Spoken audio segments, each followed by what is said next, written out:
tous, c'est Claire et Paul de Piment Institut. Salut.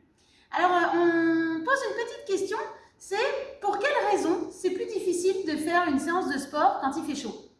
Pour ça, il faut tout simplement voir ce qui se passe en fait au niveau de notre système cardiovasculaire. Donc tout le réseau qu'on a de nos veines et de nos artères qui, lorsqu'il fait très chaud, eh bien en fait elles vont se dilater, c'est-à-dire c'est une vasodilatation, elles vont augmenter leur volume. Parce qu'en fait le corps va utiliser donc la thermorégulation pour pouvoir se refroidir et pour ça il faut qu'il envoie beaucoup de sang pour beaucoup d'eau pour faire la transpiration. Cette augmentation de diamètre va faire ainsi augmenter le volume total de notre système cardiovasculaire, ce qui veut dire que la pression va diminuer.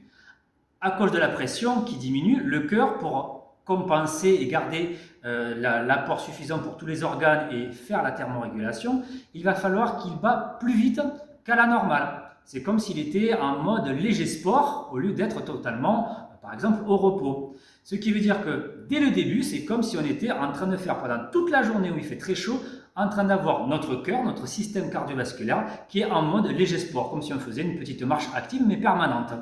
Et ça va s'en traduire aussi au niveau de la respiration, car il faut imaginer que ce système augmente aussi le métabolisme, puisqu'il faut produire l'énergie pour pouvoir faire la thermorégulation. Donc on va avoir aussi, pour beaucoup, une augmentation aussi du système respiratoire. Et donc les deux vont de pair. À cause de ça, vous avez donc un départ de votre corps à métabolisme plus élevé et une dépense donc énergétique un peu plus élevée et une fréquence cardiaque et respiratoire plus élevée. C'est comme si vous étiez en train de faire un peu de sport sans faire du sport. Donc pour des personnes qui ne font pas de sport, voilà, ils vont le sentir un petit peu plus difficile, surtout pour des gens un peu plus âgés. Mais les enfants aussi, ils ne vont pas trop s'en rendre compte, mais ils vont le sentir aussi. Et effectivement, quand on fait du sport, c'est vrai qu'on sent vraiment la séance beaucoup plus dure. On vient d'en faire une tout à l'heure à midi et voilà, c'est le ressenti général. C'est plus difficile d'exécuter tous les mouvements qu'on fait en temps normal en étant à l'aise si on fait du sport régulièrement. Mais là, avec de fortes chaleurs, c'est plus compliqué.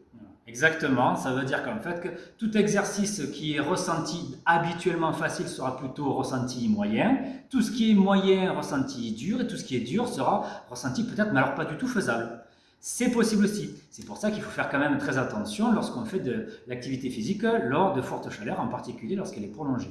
On pense à doubler le volume d'eau qu'il faudrait en temps normal. Et puis, bien sûr, on peut continuer, mais c'est vrai qu'on surveille un petit peu. Si on ne se sent pas très bien, n'hésitez pas à faire une pause un peu plus longue, à peut-être prendre des poids un peu moins lourds que d'habitude pour arriver à suivre si vous voulez garder cette cadence et être régulier. Oui, voilà. Vous faites le sport plutôt le matin, à la fraîche. Vous évitez bien sûr en plein soleil, à un moment où il fait la plus forte chaleur. Vous buvez très régulièrement, même si vous n'avez pas soif, car votre corps va dépenser beaucoup plus d'eau qu'à son habitude. Ça aussi, la dépense énergétique, mais aussi la dépense hydrique va augmenter naturellement. Donc avec l'activité physique qui vous fait déjà transpirer normalement, alors que vous êtes déjà en début de transpiration tout court.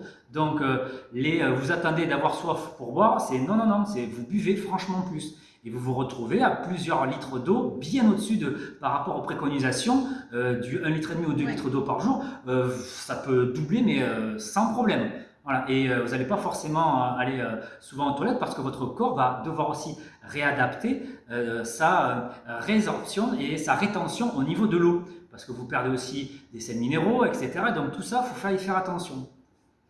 Voilà, on espère que vous avez compris pourquoi c'est plus difficile de faire du sport avec de fortes chaleurs. Et on vous dit à très bientôt pour de nouvelles vidéos sur notre chaîne Posturologie Motrice sur YouTube. N'hésitez pas à vous abonner, à faire des petits commentaires. Et puis on vous dit, on vous souhaite un bel été. À bientôt!